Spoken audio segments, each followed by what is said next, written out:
Right, start streaming. Okay, it'll just take a few seconds. Oh, looks like we're live. Yep, we are live. Okay, so this is back here with Jeff at Philosophy Hammer here, and we are going to talk about part two of On Violence by Zizek. So, all right, you might want to give us a quick summary of what we learned last time and introduce what we're doing this time. Okay, yeah. So this is the second of two parts. We're going to do the second half of the book, Violence by Slavoj Zizek. In the first section, he explained a problem that he saw is that we can't express our subjective experience of violence, because if we really experienced it, we tend to be incoherent. And if we are coherent, then we didn't really express it. So he wants to get to a part where we can all understand violence, and that is what he refers to as objective violence, this being what each and every one of us has access to. That would be what's on the news, for example, what we see on the street, but not what we have personally experienced. So with regards to that kind of violence, he wants to say that we live in a world that is extremely violent, very violent, but we don't see it. We've been taught to look only at outright aggression, like a fist hitting a face kind of thing, as the anything that's what's considered violent. But what he's saying is that violence is actually a lot deeper than that, and it's everywhere. Our entire society is, in fact, the worst in history for producing violence against the world and against other people, and it's got to do with the whole scale industrialization of production. You sort of commit a certain violence whenever you kill an animal to eat, but when you do it wholesale on an industrial level, you're doing it much greater than anybody else has in history. So we are, in fact, the very worst civilization in the history of the world. And Can I interrupt you there? Yeah. So this seems then like Steven Pinker put out a book on violence that was a decade ago or so. So, his argument was that we are now less violent as a human species than Yes. we've ever been. So, is this kind of a response to that? I think he would ignore that as being nonsense. Nonsense. It only appears that way because, again, our zero level of violence in our world is relatively low. I mean, I can walk down the street in safety, not ever having to fear that I'm going to get attacked or killed. Most of us can do that. But the violence that he's talking about is the violence that comes from maintaining our particular lifestyle. And it is huge. There is, if you consider violence beyond just the assaulting somebody. Oh, you got a battery exhausted. Can you still hear me? I can still hear you, but I see no signal now. All right. Well, that's okay. We'll just keep going. I'll fix it. Okay. So, where was I? Yeah. So, individually, us in the first world, in the most developed countries, may have experiencing less violence than is normal, but that's certainly not true in the world in general. There may be less wars. There may be less insurrection. And that's debatable. I'm sure he's got really good arguments, but that's not the issue. Those are minor. They're minor explosions of violence over and above the violence that is already taking place, which he calls the zero level of violence. That is what happens when you have the smooth running of our economic and political system. Its smooth running creates violence to maintain our system, and we are, in fact, the very worst. He, in fact, suggests that we should all be taken out and shot because that would fix the problem. But more realistically, what he actually means is that if we were to redirect the violence that we direct already to maintain our lifestyle, even a little bit back towards us, we would probably change in an instant, and the world would be a much better place. So for him, we have to look beyond the obvious violence that we see in the news to what caused that violence to erupt in the first place. And that's part of what this book is about, sideways glances at violence, at objective violence, And he's looking essentially at systemic violence and the parts of objective violence that he divides are into systemic violence and what is it? Symbolic violence, where you use language in that way. So last time we covered a little bit about symbolic violence, where you say certain things that convey certain aspects that you want to convey that are violent. So he gives an example. It's not in the book, it's in a video I was watching. He's talking about how how he first became aware of racism, and his mother was talking about somebody who was counting out money. And she apparently said, this was such a good person, but you see how she was so intense in counting out the money? That was an example for him of racism. And racism is where you distinguish the other based on a particular characteristic, such as skin color, which is the most common one, or some other thing that's different from you. And it can be a whole bunch of things, like their food, their noise, their music, the way they walk, the way they talk, the way they eat. All of these things are examples of racism coming out. And in symbolic violence, it creates a perpetual sort of us versus them that we talked about last time. We also talked a little bit about some systemic violence, and that comes from the maintaining of our economic system and our political system and the power and the force that's used to do that at every step of the way. So today we're going to start with the third sideways glance, third out of 6. And here we're going to be talking a little bit more psychologically. So Zizek begins by defining the Lacanian term, this is a French term, passage de l'acte, and I hope I'm pronouncing it right, and he defines it as an impulsive movement into action which can't be translated into speech or thought and carries with it an intolerable weight of frustration. So it's something you do almost on an impulse. You don't think about it. You can't explain it very much. And you're frustrated. There's always a frustration that goes to it. And then he ascribes it to the violence of the Paris suburbs in 2005, the humanitarian crisis in the aftermath of the Hurricane Katrina and in New Orleans, and many terrorist acts. And I personally believe, having read it, that the Occupy Wall Street protests, which were happening after this book, would also included in this.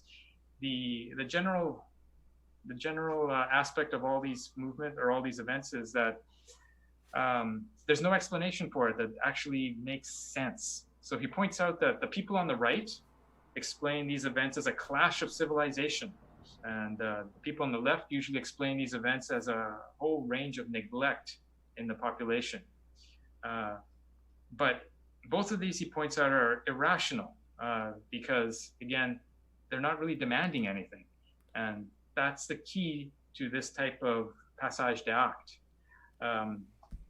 He makes great fun of people who try and explain it. And he's basically saying is they're not demanding anything because they're not actually communicating. They're testing the system in a sense.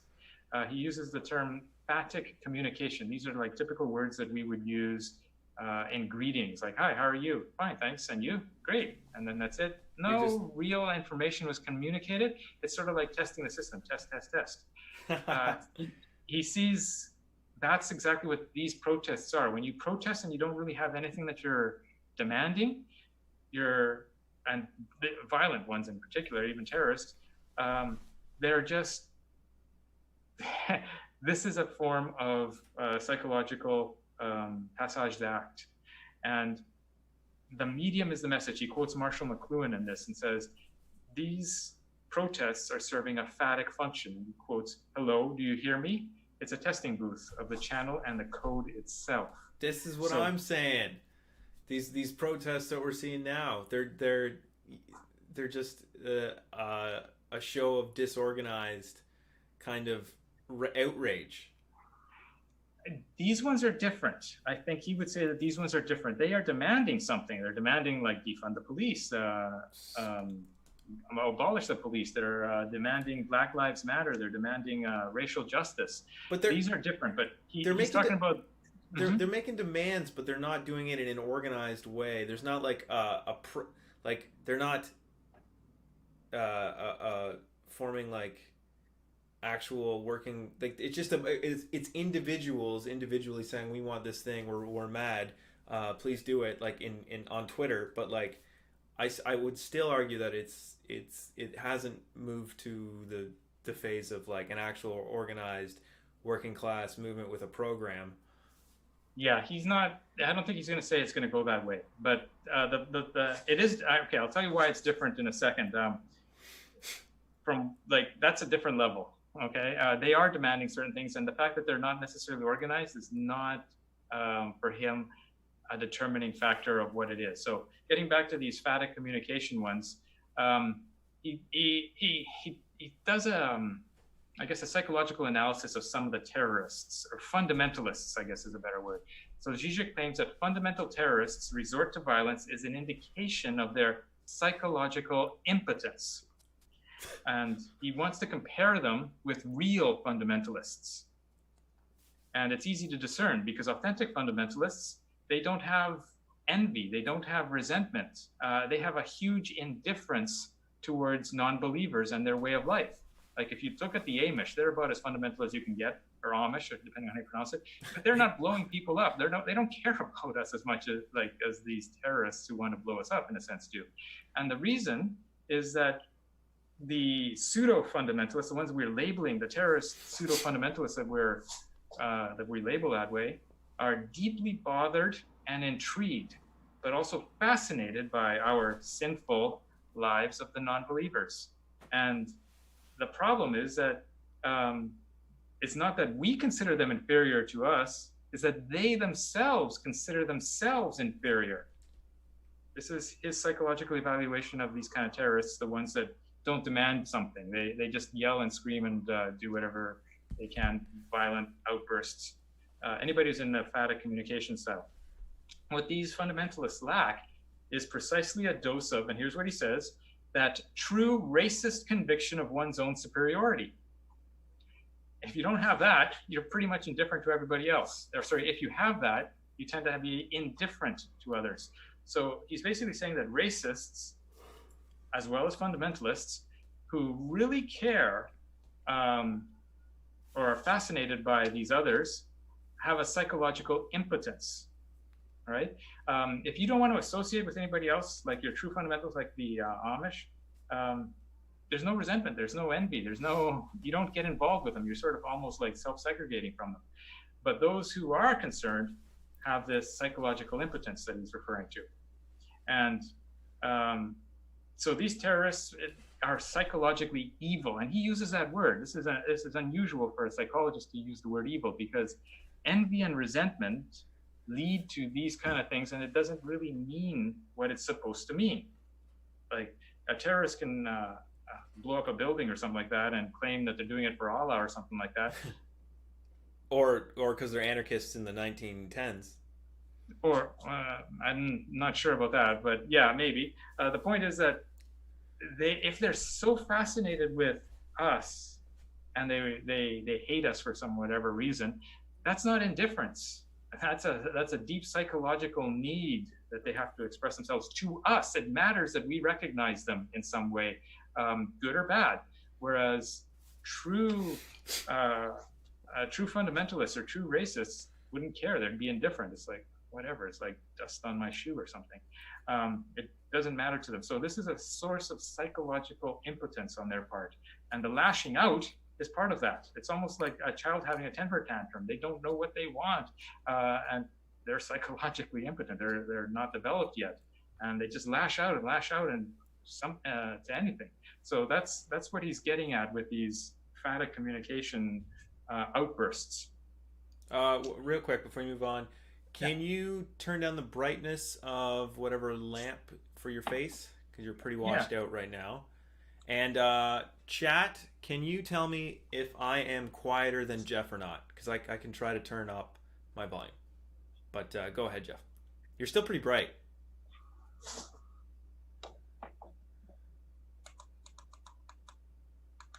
That's as low as it gets. Want me to change the color?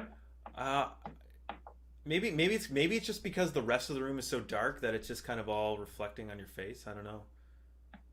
Hold on, I'll turn on some lights.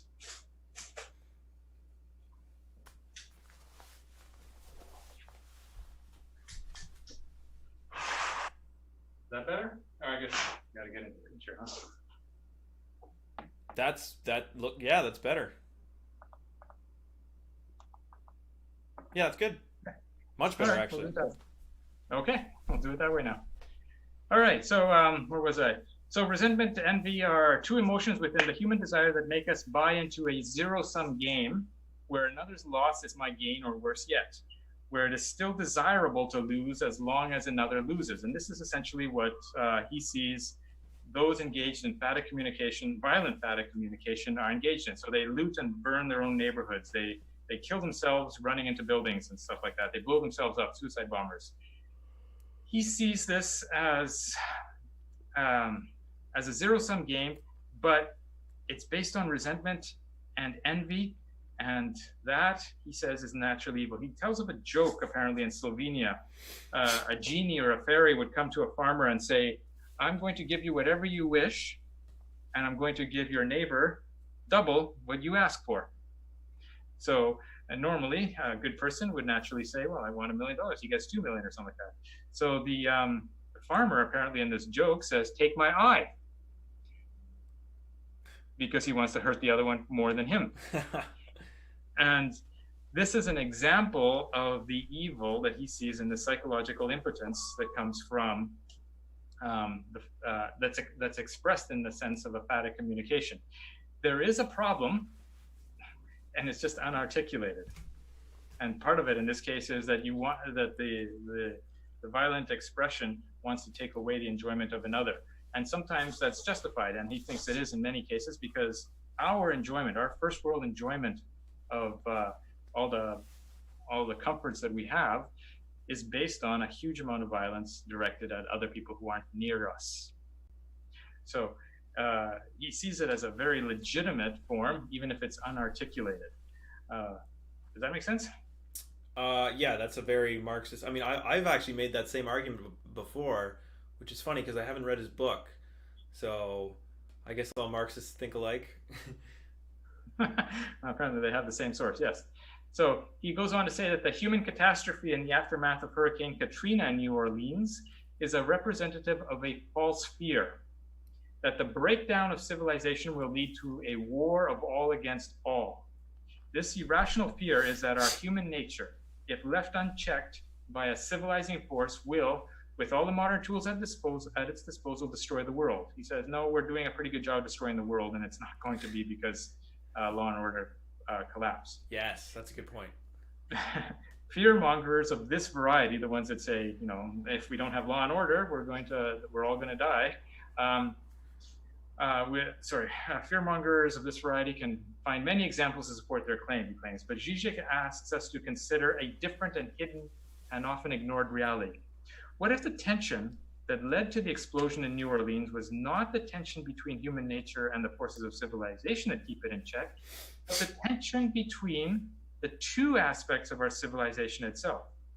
What if in endeavoring to control explosions like the one in New Orleans, the forces of law and order were confronted with the very nature of capitalism at its purest, the logic of individual competition, of ruthless self-assertion generated by capitalist dynamics, and which he claims this is a nature which is much more threatening and violent than all the hurricanes and earthquakes. So we have the civilizing force, law and order, but at the same time we have a system, capitalism, that he labels capitalism, that creates artificial competition, and it does that in numerous different ways at many different levels.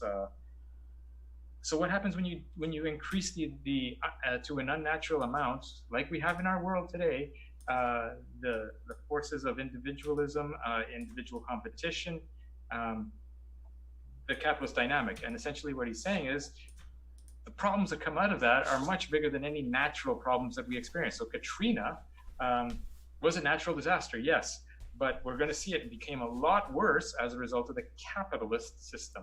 Yeah. So what he goes on to say is that natural disasters are small and nearly inconsequential compared to capitalist disasters. Natural competition is nothing bad compared to an artificially generated competition of the capitalist mode of production. Capitalist disasters are fueled by words. Here we're getting back to the symbolic violence and false reports. But here's the interesting thing. It's not necessarily false reports. It's false reports that may in fact be factually true. Because what he wants to say, and here we're getting back into the symbolic violence, what one chooses to report in the media affects people and events. So for example, in New Orleans after Katrina, reports of anarchy effectively shut down incoming emergency services. He talked about how there were reports of mass looting and rape and gangs going around and all that stuff. So some of the first responders, emergency support workers and stuff, were pulled back and said, don't go in because it's not a secure environment. Do you see how you're sort of creating a worse situation through a capitalist mode of production that has already created this insistence? Right. Yeah, you're just exacerbating it. Yeah. So he's saying Katrina wouldn't have done half as much work if it had been in a socialist or damages if it had been in a socialist country, because the capitalist system aggravated it by through its symbolic violence. So there is a pathology in factual racist reporting. Here's what we're going to get to. So a minute ago we talked about how we can have a true or a factually true but false report. Here's what we're talking about. We're dealing with what one can call lying in guise of truth. Even if what I am saying is factually true, the motives that make me say it are false. So for example, when describing a black mob, if the word riot is used, this creates connotations very different than in the case of a white mob being described as having a little fun that got out of hand, right? Both of them can be described as a riot, or both of them could be described as as having a little fun that got out of hand. And in that sense, both of them could be factually true. But the choice of words, even though they may be factually true, leads to connotations on premises that are false. So you create this system, this worldview, this sense of the world based on facts, but the premises of those facts, or the premises of interpreting those facts, are false.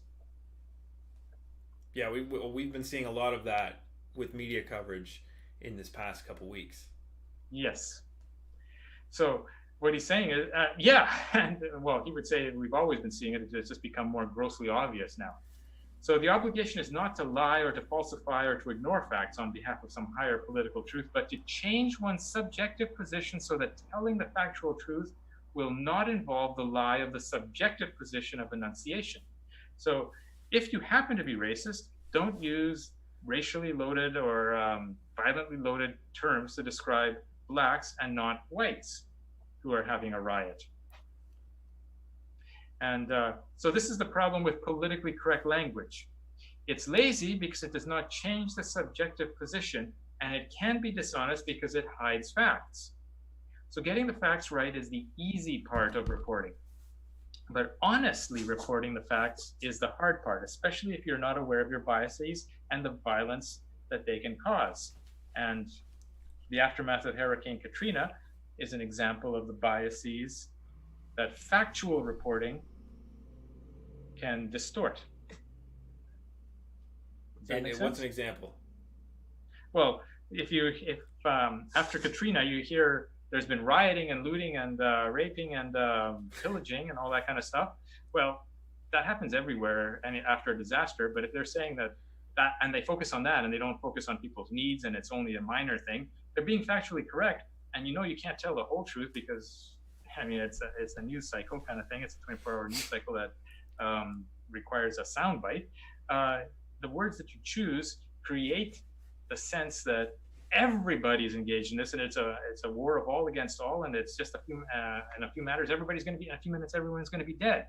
That kind of, you create that so you get the force responders out. You don't want to send any more people to their death, and so that sounds reasonable and it's based on fact, but the premises behind those facts and a sufficient amount of the truth or the facts was deleted or not presented, so that people get a false sense of what's really happening, even though they're factually correct. Makes sense. Okay. Another example he touches on briefly is the fact that when AIDS became a big thing, it became because they talk mostly about gay men who uh, had it, the gay disease or gay cancer or whatever it was they called it at the time. Um, it was initially came out as the idea that only gay people can get AIDS, right? Which is it's factually true that gay people get AIDS, but the way it was reported, it made it sound like only gay people, even if they didn't use the word only, because of the way they were using it. And so even today, people think that AIDS was brought to us by some gay guy or something like that, and so they're marginalized and stigmatized for that. And he's saying that was an act of symbolic violence, because who you talk about or how you talk about things, even while maintaining the factual facts correctly, generates a world that may or may not be accurate, and that's what symbolic violence does.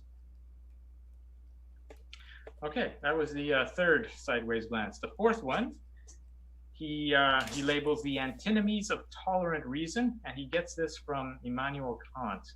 So he takes an antinomy is two sets of arguments that are both sound and logical, but they argue opposite things, and they're irreconcilable. So it's like something like they're unsynthesizable is his word. Even Kant said this. So an example from Kant was that the world has a beginning and the world has no beginning. So the world is eternal. So there are religions in the world that think the world is eternal, and there's some that say the world had a beginning. For a long time, science thought that the universe was eternal. Now we say it had a big bang. And then we just ask the question, what happened before the big bang? What was there before? And you can get into any one of these logical sets of ways of looking at the world that are logically sound and can be based on fact, but both of these arguments are opposite and they're unsynthesizable and they're equally valid. So that's what an antinomy is. And he wants to talk about the problem for Kant was that this kind of stuff will always happen if you try and go beyond the proper limits of reason. So for Kant, the problem had to be solved by limiting reason and finding its proper limits. And we sort of have to do a similar project today, because the only way to Zizek points out that totalitarian or toleration, justice, respect, freedom, and all the values that we hold dear can fall into the similar trap of an antinomy. Any so-called tolerant action can be shown to be intolerant and vice versa. He gives many examples, and this is also true for any virtue. It can be shown to be its own antithesis. He gives many examples, from the War on Terror to the Danish caricatures of Mohammed, but spends a lot of time to show that from either side of the Israeli-Palestinian conflict, it can be reasonably and factually, this is important, factually shown that one side has both justice and toleration on their side, and it can also be reasonably and factually shown from one side that the other side is lacking in all justice and toleration. And if you see the discourses from Israel and the Palestinians, you can see, yeah, they're pretty, if you read only one of them, you'll be pretty convinced. Because right, they are, they're logical, they're based on fact, and they're both. He describes this as basic as one of the most important antinomies in our world today. But the problem with antinomies, of course, is that you can't synthesize them. You can't join them. You can't say somehow they're going to come together into a third synthesis of the two. So that's part of the problem. So the difference between an antinomy and a he said, she said is that the truth is not somewhere in the middle. Okay? If you can find the truth in the middle, that's synthesizable. Antinomies are both reasonable and they are unsynthesizable. And so to treat antinomies as synthesizable will fail and is a form of violence. So imagine if you were to take one side, the Israelis or the Palestinians in their disputes, and say, okay, you're wrong, you're right. We would be wrong because just by taking sides. Exactly. Well, no, not just by taking sides. Okay, because Zizek is sympathetic to the Palestinian side for other reasons. Yeah. But based on their discourse, taking a side based on their discourse is a lose-lose proposition. You just can't. They're both right. They're both wrong. They're both fanatics in that sense. Right. Okay, but couldn't you then, like, that kind of presupposes that you couldn't find someone or some group that had a discourse that was more nuanced and took elements of both sides, but still Yeah. sided with the No, Palestinians. not from their discourses, from within their organizations or within their narratives. You cannot synthesize it. It's like literally, one side said, okay, the Palestinians say Israel is in the wrong. They've done this wrong. They've done this wrong. They've done this wrong. The Palestinians would say we've tried to do this. We've tried to do da da da da da. The Israelis would repeat the same thing, looking at the same facts from a different perspective. Well, yeah, if you take Hamas as your example, I suppose, for Palestinians, but there's also more reasonable, Palestinians. There's also more reason. There's also left-wing Israelis. Yeah, but what I'm trying to suggest to you is that as an antinomy, you can't mix them. It's like saying the world had a beginning and the world did not have a beginning. That's a contradiction. Yeah. Right? In that same way, you can take a look at any one fact from each of their perspectives and say the other is wrong. They shouldn't be doing that, right? And we can say, well, from the other perspective, yes, they should be doing that. And you can argue it both reasonably. But the point is that they're taking the opposite side, right? It is reasonable, it's not reasonable, but it is reasonable and it's not reasonable from the other side. It's like saying the world had a beginning and the world had no beginning. It doesn't make sense. You can't synthesize it. Okay. And this is from their narratives, from their logic, from their reason. But there's other reasons why he would choose, or why he sympathizes with the Israelis. But he doesn't get into it here. And the same thing can be done for any one of our virtues, from toleration and virtues and peace. I forget a few, but all the other ones that I mentioned earlier. So the point is that if you're trying to synthesize antinomies, you're necessarily being violent, and you're essentially picking winners and losers. So respect for the other's belief as the highest value can mean only one of two things. And here he's saying this kind of tongue-in-cheek, because we're talking about toleration, right? Respect for the other's belief can only mean one of two things. Either we treat the others in a patronizing way to avoid hurting him or her, right? I mean, if you're an atheist and you want to respect the religious person's belief, you can believe your God, that kind of stuff. That's very nice and all that stuff. Please tell me more. And I'm just, but I'm not going to believe it. That kind of stuff. You're patronizing. Yeah. Or the other thing is you impose a certain adopt a relative stance for multiple regimes of truth, disqualifying as violent any position that with a clear insistence on truth. So it's like whatever you want to do. I mean, if you want to, it's extreme relativism essentially, because if you don't go that, like, you'll be pushed in that direction unless you're going to be patronizing. And it depends on how long the argument goes. So if you're going to be patronizing, I'm going to have to, and I'm really, really desiring you to convert you, I'm just going to keep on pushing.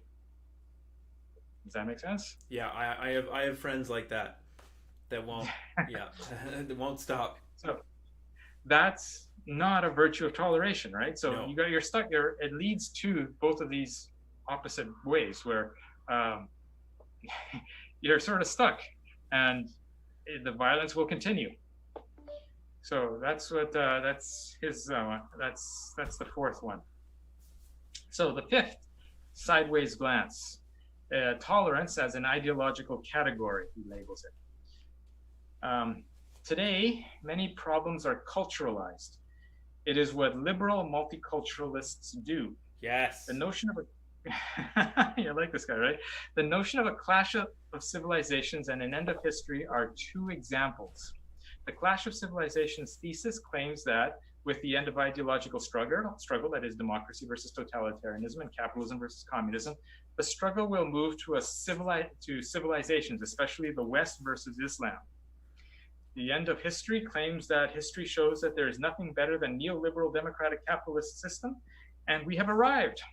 But what is actually happening, according to Zizek, is political differences, and this is his quote, political differences, that is differences conditioned by political inequality or economic exploitation, are naturalized and neutralized into cultural differences. That is, into different ways of life, which are something given rather than something given, something that cannot be overcome. They can only be tolerated. Okay, this demands a so an example. You may hear poor people choose to be poor. I mean, we live in America, or well, we don't, but Americans may say that anybody can become rich. I mean, just look at Bill Gates, look at Mark Zuckerberg, look at all these Michael Dells and stuff. So, I mean, if you are poor, that's your life choice, and we have to be tolerant and respectful of that, and not try and change it. Right.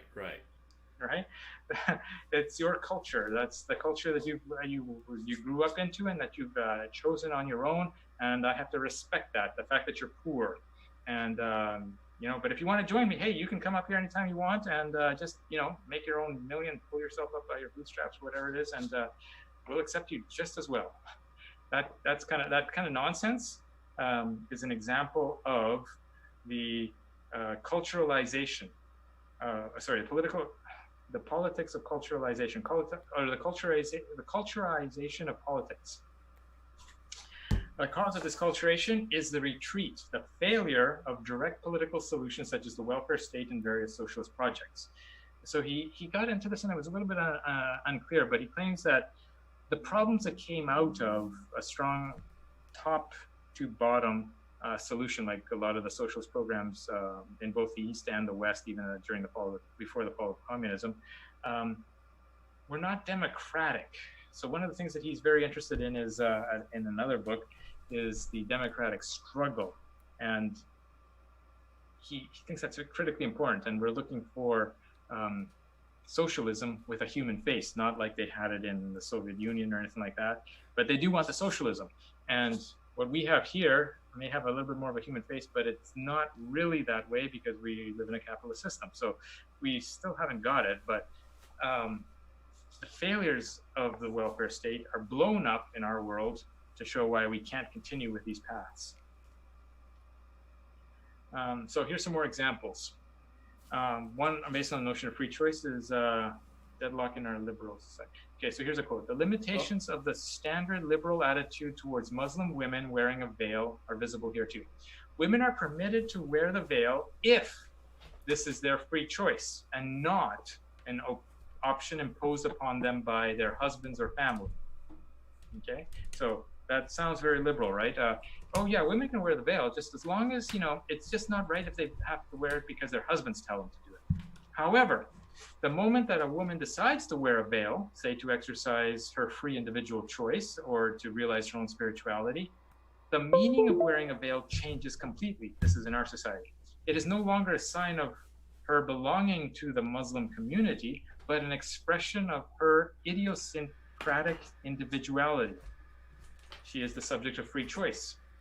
And in the Western tolerant multicultural sense, can emerge only as a result of an extremely violent process of being torn out of a particular life world, of being cut off from one's roots. So here he's sort of he's wanting to us to take a look at impositions. So we impose a lot of things on our own people in our society. Other societies do as well. That's just what you need to do in a society. But then when we look at them and say, because we're the dominant ones, and say, women, if you were wearing a veil because your husband or your family tells you to, you're being oppressed. Well, no, not necessarily. It's not necessarily the case. So then we say, if you do really want to do this, then it's your free choice and it's your idiosyncratic nature. But the point of wearing a veil is often to belong to a community. Right. And that's not acceptable because in our individualistic world, we look at that and say, why would you do that? Yet we do it all the time. We put on similar kinds of clothing to fit to particular communities, right? So it's this cultural blindness that it's just different accidents of their history that led to different expressions of their culture, and we're looking at it and judging it based on our own. And when we take somebody out of their culture force them out and say, you're doing this out of your own idiosyncratic nature, and saying it's got nothing to do with any of the other things, and almost feel like you have to prove that it doesn't, like you're not being oppressed by your husband or your family. That's a violent process, and it creates resentment too, for one thing. But he wants us to expand our notion of violence to include that kind of stuff. So our freedom of choice effectively often functions as a mere formal gesture of consent to our own oppression and exploitation. This is both in ours and in theirs. So every culture, he points out, has its own form of internal oppression. The one we grew up with is often seems easier to justify and suffer through due to our familiarity with it. That's all that it is. Like whatever it is that we do that other cultures don't, many other cultures may not want to do that. And there was, I think it was a funny movie. I think it was the Gods Must Be Crazy, where they're taking the Bushman's view of what we in the West do, getting into cars to drive to the mailbox and stuff, and they're looking at it and thinking, that's ridiculous. Why would anybody do that? Like, why would you care what you're wearing even, like, right? We from their perspective, we are extremely oppressed in the sense that we're always thinking about how we look. We're combing our hair. We're making sure that we dress appropriately for certain things. And they're looking at us and thinking, my God, you guys are so oppressed. But we do this to them. We do this to everybody. And what he's saying is that when we do that, we are in a sense oppressing them. We're taking them out of their context and introducing them to things that they may not necessarily want. Yeah, that we put on a pretty good show. Yeah, that definitely rings true. Mm-hmm. So many social graces are presented as choices which become faux pas if we do not choose correctly. The most elementary level of symbolic exchange is made up of so-called empty gestures, often made or meant to be rejected. He gives an example. There's the last something somebody wants. Say the two of us are going shopping, and we both want oranges. There's only one left. So I'm the first one to see it. So I say, hey, it's okay. You take the orange, right? I'm such a nice guy, right? What you're supposed to do is say, oh, no, you take it, right? And then I'm taking it, and then I'm fine because you said I could take it, right? And if you were to say first, without having first offered it to me, okay, I'll take it, then I'm dissed, right? So he gives a whole list of those, and that was just one example where there's a whole set of empty gestures that we do that are meant to be rejected in a sense, right? Yeah. And we have that. Everybody has that, but we look at very badly on others and stuff like that. So the last sideways glance he looks at is divine violence. The world is full of senseless, random violence that could be or has been attributed to God. Two responses have come out. Both are illustrated in the book of Job. On the one hand, we are drawn to rational explanations, and on the other, we know there is no reason. So Zizek then quotes Walter Benjamin's comparison to mythic violence, comparing mythic violence to divine violence. So for him, mythic violence is lawmaking. Divine violence is law destroying. Mythic violence sets boundaries. Divine violence breaks boundaries and destroys them. Mythic violence brings a guilt and retribution. Divine power only expediates.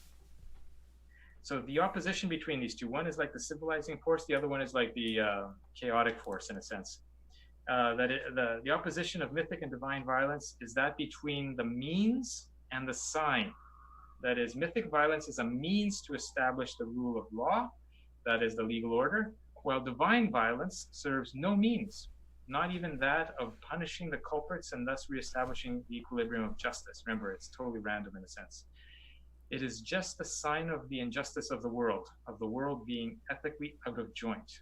Divine violence is a sign without meaning, and the temptation to be resisted is precisely the one which Job resisted successfully, the temptation to provide it with some deeper meaning. So he gives an example. Back in like the 1600s on All Saints Day, November 1st, there was a huge earthquake in Lisbon. That like it happened like while everybody was in church, and apparently it created a tsunami, which then knocked over light poles and oil lamps, and then it burnt the city. So the earthquake caused a tsunami, caused a fire. Pretty bad thing, and like tons of people died and all that stuff. So people were looking for an explanation to this. Why would God do this? And they came up with a lot of pretty creative ones. And he says, they're just fictions. There's no reason for it. That was divine violence in a sense. But when you say like, oh, there must be a reason, you're just fooling yourself. That's the sense of mythic violence that you're trying to create there. You're trying to post something on that. Right. The world is full of divine violence. It's everywhere. And at one point, well, I'll get there in a second. There's no objective criteria for enabling us to identify an act of violence as divine, but it could be mythic or divine depending on you're the observer. Thing about divine violence is that those engaged in it, there's no what he calls the big other guaranteeing its divine nature. There's no sense of justice that you're doing this for God or for to make the world better. It's just doing it. So example, burning your own neighborhood down, or somebody else's neighborhood in some cases, like sacking a city. And he does give one example. What he thinks would be an example of divine violence was in Brazil, in Rio de Janeiro. Apparently there was an incident in which all the people in the favelas decided to come down to the rich part and loot the local supermarkets. The rich people were like terrified. Oh my God, there's just so many of them, that kind of stuff. For them, it was like a biblical plague of locusts that came and ate all their food and then left. This is his example of divine violence, but the problem with it is that it has to have a reason. No, it doesn't. But if you do make it to have a reason, you're just deceiving yourself. So in this sense, I think we would support Camille Paglia that we're all deceiving ourselves with these kind of stuff. It may have an emancipatory, divine violence might have an emancipatory and cathartic quality to those who survive going through it, but for the rest of us, it's a terrible due to our inability to comprehend. When we can't comprehend something, that's a nagging thorn in our psyche. It's a type of violence that lasts. It's a traumatization, and we try and tame it with a story. But he says it's nonsense. So that finishes essentially the main part of the book. But he does end with an epilogue, which he claims he has 3 lessons that we should take away from these 6 sideways glances at violence. The first lesson: to chastise violence outright, to condemn it as bad, is an ideological operation par excellence. A mystification which collaborates in rendering invisible the fundamental forms of social violence. This is one of the things that makes him, I guess, hard to read by nice people. He's basically saying violence can be a good thing, and there's probably not enough of it directed in the right way. It's definitely all directed in the wrong way, or most of it is definitely directed in the wrong way. So what would be good violence?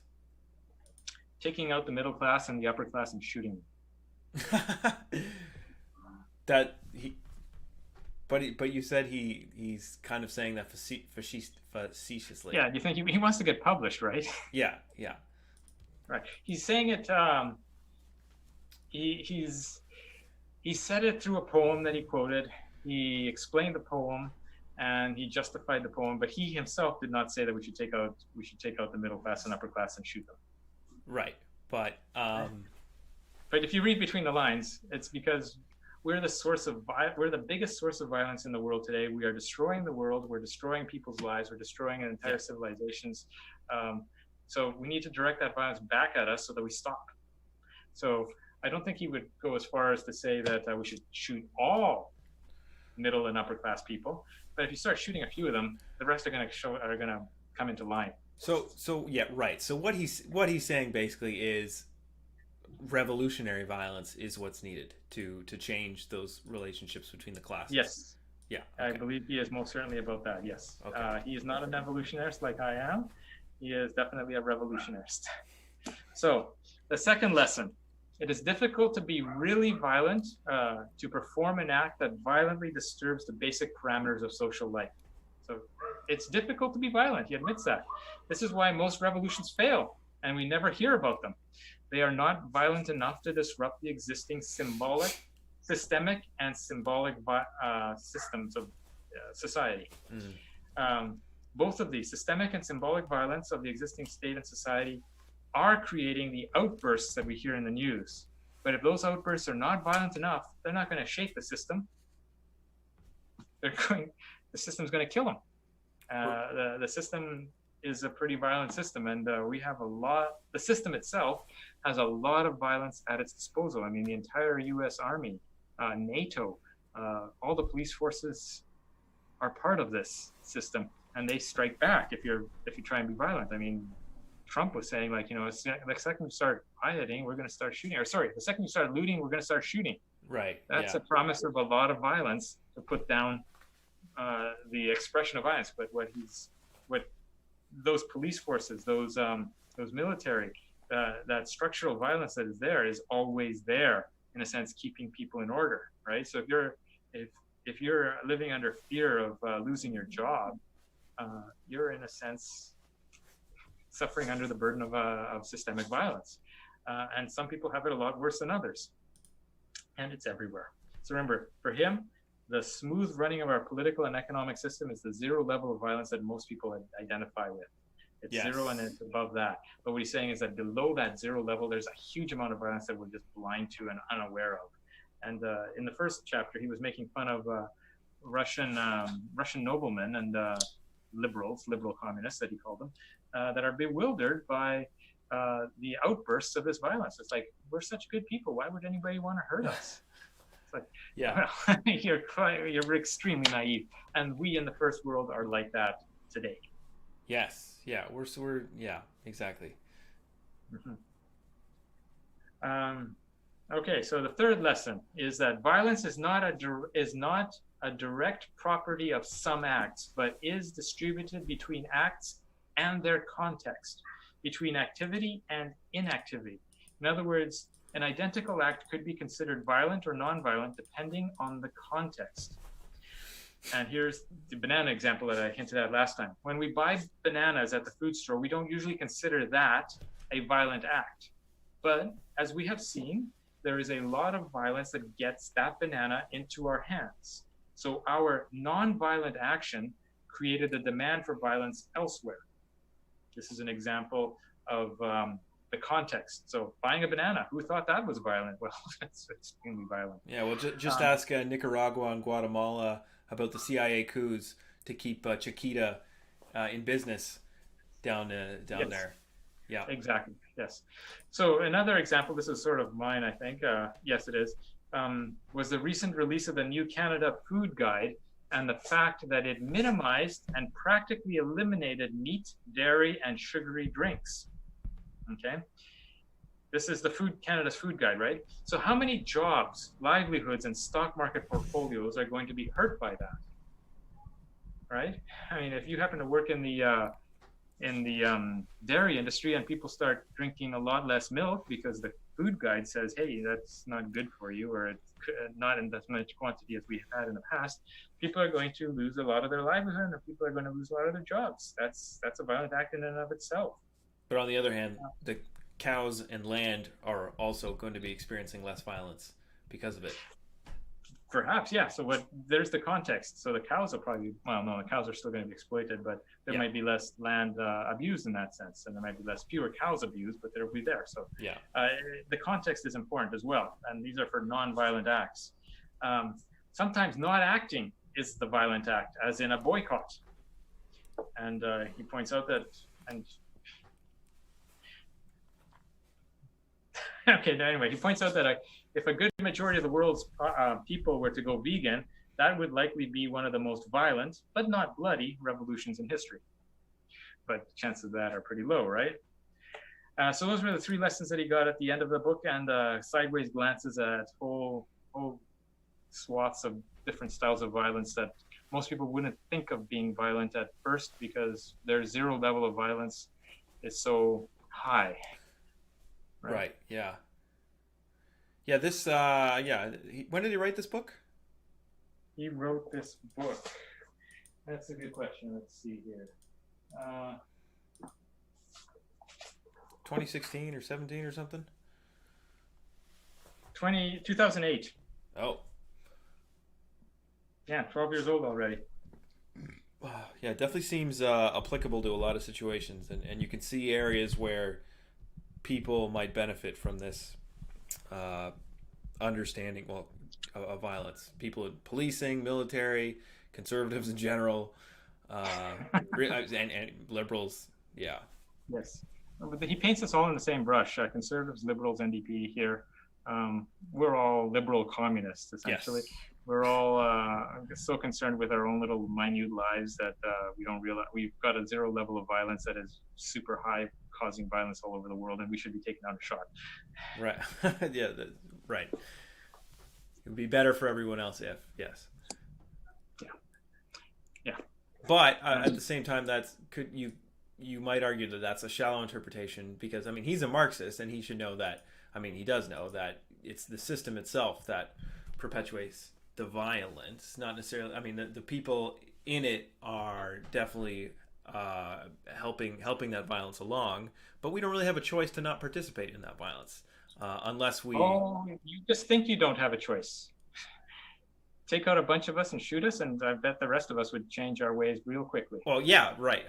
Short of revolution or something. Yes, right. But let's say we took out all the middle class and capitalist class people in the world, just shot them all somehow. Then you would still be left with poor countries that are in the capitalist system and might just reproduce those very same relations. They might. Then you shoot them too. Then When we'll just shoot them all until someone finally gets the point and does it differently. Sounds good. Well, I get the impression that he would say that if we just take a small fraction of the violence that we're directing already at the third world or at the developing world or at nature, just direct a little bit of it back, we would feel it and we would change pretty quick. All right, so that is the job of revolutionaries in the West, is to direct some of that violence in the right direction. It's just never happened. Well, it may have happened in Soviet Russia or in Russia in 1917, but again, the reason that most of these revolutions fail is again because they're not violent enough. We've never redirected even a small portion of that violence back at us. But if we were, I believe that he believes, he doesn't say this quite directly, that we would change very quickly. And as examples of how fast we can change, look what we did with this pandemic. I mean, in a sense, the world gave us something that threatened us pretty dearly, and most of us stepped up and like really literally changed our way of life overnight. I mean, they shut down, the economy. It's possible. I mean, the fact we've just lived through a major change. And it's like wholesale across the board. It's in a sense, it's like a revolution. It's a public health revolution rather than a communist revolution. Yes. Or an economic revolution. Well, that's happening too. Pardon? There is an economic revolution happening too, but it's also going to end in a dumpster fire. Just in terms of these almost UBI type payments that are coming out, the trillions of dollars in spending. This is an economic revolution that you would never ever see 20 years ago, 100 years ago, 50 years ago. Oh, in that sense, yes, but I think he would say this is not a revolution; it's an evolution. Okay. Yeah. This is how you save capitalism with a basic income guarantee. Oh yeah, if we're going to do another book by Zizek, he's very much against. Well, I shouldn't say he's very much against. He's very cautiously against basic income, the guaranteed basic income, and he looks at things in a different way. This is called Living in the End Times, which I guess we can do next time. Were we not going to do Fisher coming up? Who's Fisher? The Mark Fisher, the capitalist realism. Oh, okay. Sorry. Yeah, sure, we can do that. Did you finish that one? Yep. Yeah. So maybe that one maybe next, and then Zizek after. Sure, sounds good. All right. Well, thanks, Jeff, for coming on. My pleasure. And yeah, so next time we'll have Mark Fisher, Capitalist Realism. All right, thanks everybody in chat, and we're heading out.